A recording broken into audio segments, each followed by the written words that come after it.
Selamat datang di channel ini, channel yang membahas semua wawasan dan ilmu pengetahuan. Oke, di channel ini kita akan membahas tentang Nyi Roro Kidul. Ketika saya menonton sebuah acara di televisi, saya hanya geleng-geleng kepala saja. Sudah zaman internet begini, tetapi masih ada yang percaya dengan Nyi Roro Kidul atau Ratu Kidul atau Ratu Pantai Selatan atau nama-nama lainnya yang maksudnya sama. Mulai dari artis, haji, hajah, sarjana, dan banyaklah yang mempercayai keberadaan Nyi Roro Kidul. Logikanya memang tidak pernah dipakai, karena memang untuk mempercayai sebuah cerita yang fiktif memang tidak membutuhkan logika. Mereka yang percaya pun tidak bisa membuktikan, mereka yang merasa pernah melihat pun tidak pernah mampu mengajarkan kepada orang lain tentang kemampuannya melihat Nyi Roro Kidul. Bahkan ada yang mengaku-ngaku anak angkatnya Nyi Roro Kidul, mengaku kerabat atau relasinya, dan pengakuan-pengakuan lainnya yang tidak pernah didukung bukti-bukti otentik. Fakta yang rasional objektif cuma mengaku-ngaku saja. Celakanya banyak yang percaya mentah-mentah tanpa mampu menggunakan logikanya. Cerita tentang Nyi Roro Kidul bermacam-macam. Ada versi Pajajaran, ada versi Yogyakarta. Terdapat pula versi dari kalangan masyarakat Banten, Kidul, dan versi babat Tanah Jawi, versi Keraton Surakarta, versi Banyuwangi, dan versi-versi lainnya. Namanya pun berbeda-beda, ada yang memberi nama Ratna Suwinda, nama lainnya Putri Kadita, Ratu Hayu, dan lain-lain. Apa iya satu orang punya nama bermacam-macam?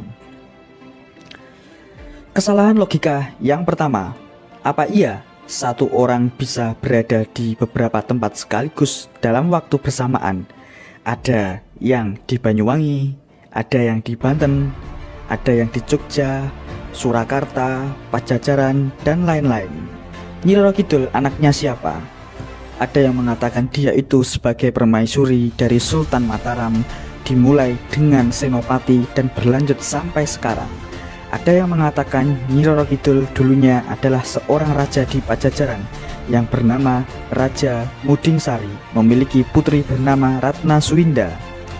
Sedangkan versi Keraton Yogyakarta, Nyi Roro Kidul sebenarnya adalah putra atau anak dari seorang begawan bernama Abdi Waksagni.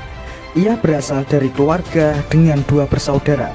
Saudara kandungnya bernama Nawangsari, sedangkan nama dia yang sesungguhnya tidak pernah diketahui sampai kapanpun.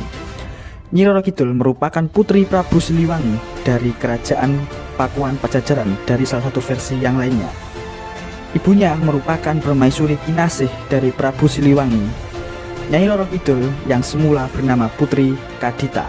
Dalam versi lain juga mengatakan Alkisah Retnaning Diah Angin-Angin adalah seorang saudara perempuan dari Banjaran Seta yang kemudian menikah dengan Raden Panji Sekartaji yang selanjutnya dinobatkan sebagai raja. Dari hasil perkawinannya pada hari Selasa Kliwon lahirlah putri yang bernama Ratu Hayu. Kita lanjut kesalahan logika yang ketiga.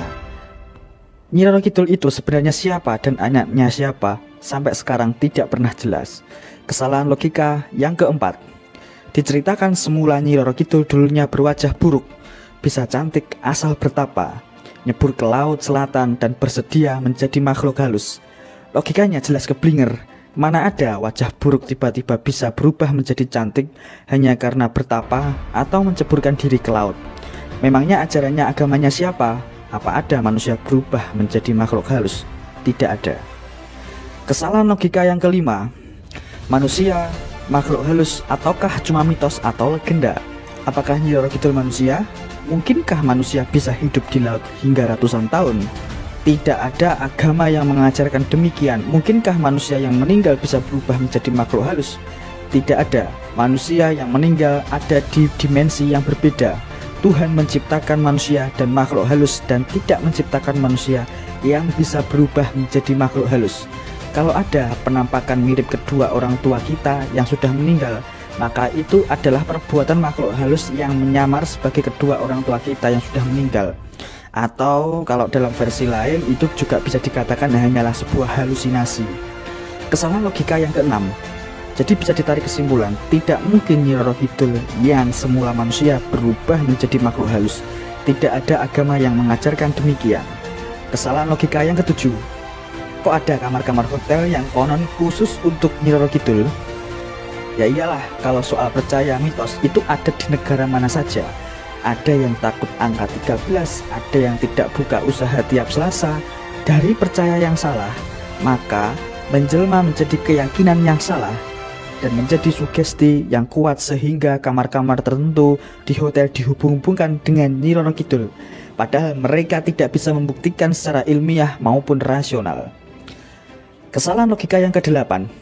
Ada kepercayaan kalau ke pantai selatan tidak boleh memakai baju hijau karena bisa diseret ombak dan akan dijadikan tentaranya atau budaknya Nyi Roro Kidul.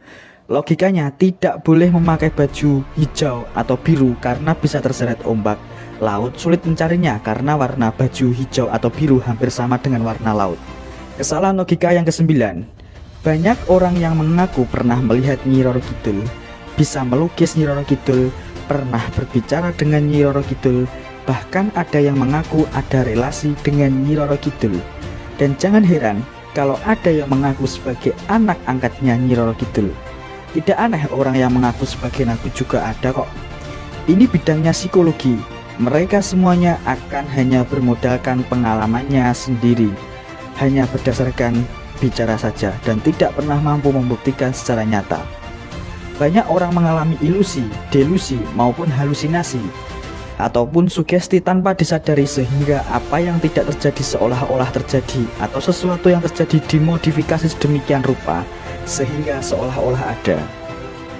Kesalahan logika yang ke-10. Jin, setan, makhluk halus memang ada. Ya memang ada, tetapi kalau makhluk halus dijadikan mitos atau legenda, maka cerita itu seolah-olah benar, ada dan pernah ada. Padahal tidak ada seorang pun yang bisa membuktikannya. Jangankan mitos atau legenda, saya sering membuat cerpen atau novel yang dianggap benar-benar terjadi, padahal semua itu hanyalah merupakan cerita fiksi. Kesalahan logika yang ke-11. Ada kepercayaan siapa yang melukis Nyi Roro Kidul tetapi tidak sesuai wajah aslinya Nyi Roro Kidul, dia akan meninggal. Beberapa pelukis ada yang meninggal, tetapi meninggalnya karena sakit. Sementara pelukis Nyi Roro Kidul yang tidak meninggal juga banyak sekali.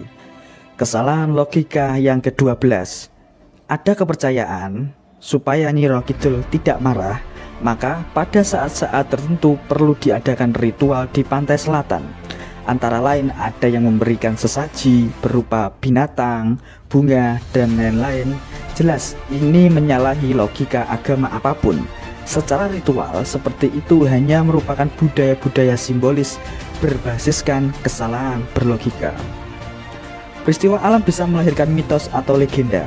Zaman dulu, setiap kejadian alam selalu menginspirasikan masyarakatnya untuk membuat cerita yang akhirnya menjadi mitos ataupun legenda. Maklum, zaman dulu cara berlogika masyarakatnya masih sederhana. Bahkan bisa jadi agama pun zaman dulu belum dikenal. Membahas tentang syirik, cerita-cerita fiktif, mitos atau legenda yang berhubungan dengan makhluk halus, kekuatan supranatural, dan macam-macamnya jika diyakini 100% bisa mengurangi derajat keyakinannya terhadap agama akan tergerus. Bahkan cenderung bersikap syirik, ya percaya Tuhan, ya percaya terhadap sesuatu kekuatan supranatural yang diyakini 100%. Perlunya belajar ilmu logika secara sempurna. Orang yang percaya begitu saja, percaya mentah-mentah bahwa Nyi Roro Kidul itu ada, pada umumnya logikanya lemah, tidak mampu menganalisa secara jernih. Sehingga jika ada orang yang membantah keberadaan Nyi Roro Kidul, akan dianggap bodoh dan dianggap musuhnya karena berbeda dengan keyakinan mereka. Mereka lebih percaya Nyi Roro Kidul daripada agamanya masing-masing. Kita akan bahas logika yang benar. Bagaimana logika yang benar? Tsunami pantai selatan. Semua para ahli geologi tentu tahu bahwa pantai selatan rawan tsunami besar yang terjadi ratusan tahun. Bisa jadi munculnya mitos atau legenda Nyi Roro Kidul adalah dibuat pasca terjadinya tsunami besar beberapa tahun yang lalu yang terjadi di pantai selatan. Tsunami yang dahsyat itulah yang memberi inspirasi tentang adanya makhluk halus yang mempunyai kekuatan dahsyat, menguasai laut, banyak pasukannya, dan selanjutnya ceritanya dari mulut ke mulut bisa ditambahi, bisa dikurangi, dan bisa direkayasa ataupun dimodifikasi. Saran saya, Kembalikan semua hal ke ilmu agama yang sempurna dan ilmu logika yang sempurna. Terima kasih, saya Oli Production. Terima kasih sudah menyaksikan video ini sampai selesai. Saya Oli Production. Sekian. Wassalamualaikum warahmatullahi wabarakatuh.